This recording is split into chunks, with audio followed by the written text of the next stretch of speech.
Morning everyone. बच्चों, आप अच्छे से होंगे। आई होप आप अच्छे होंगे, ऐसी मैं उम्मीद करता हूँ। Now start your class.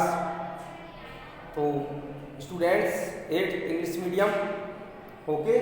आज हमने हिंदी लिया है पार्ट 5 और आपका पार्ट का नाम अपराजिता है।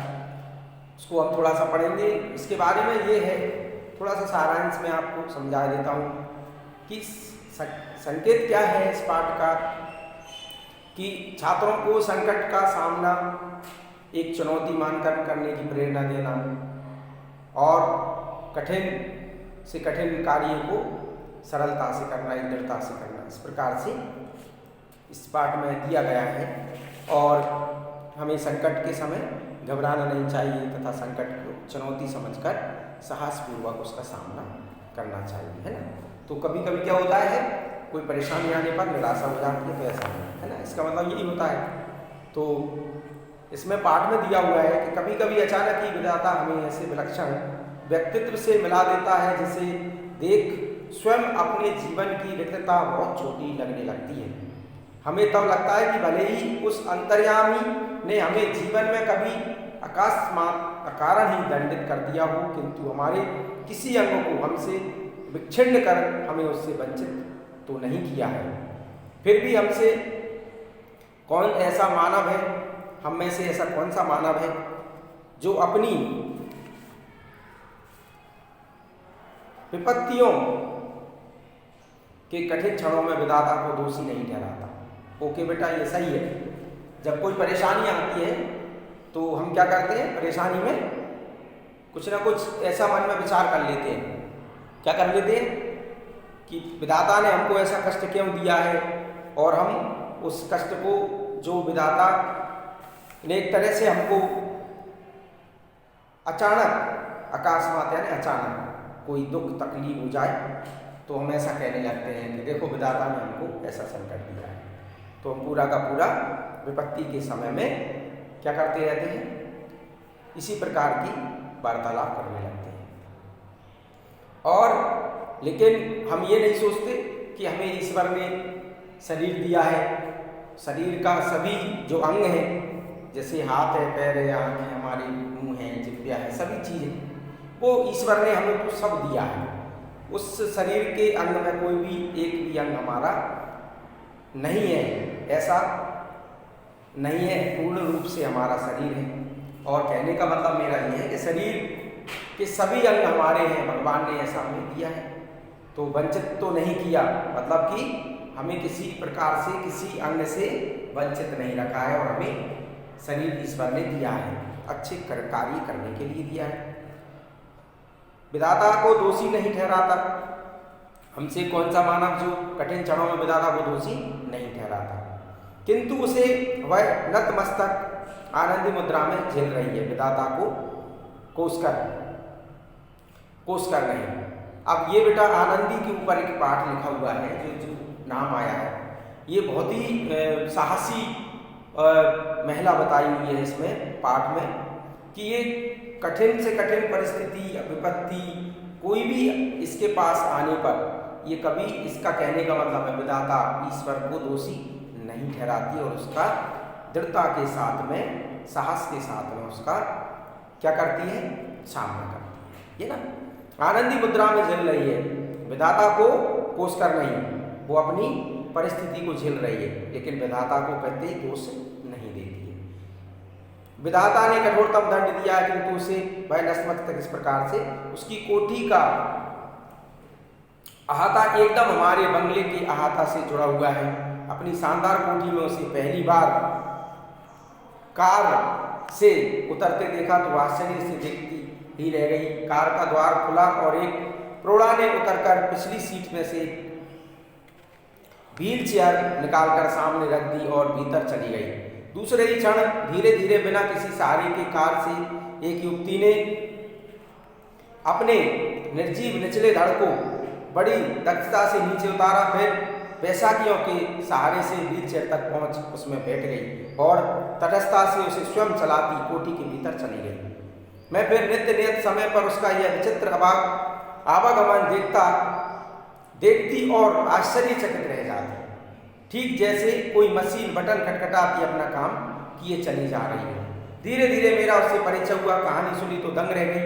नियति के प्रत्येक कठोर आघात को अति अमानवीय धैर्य एवं साहस से झेलती है।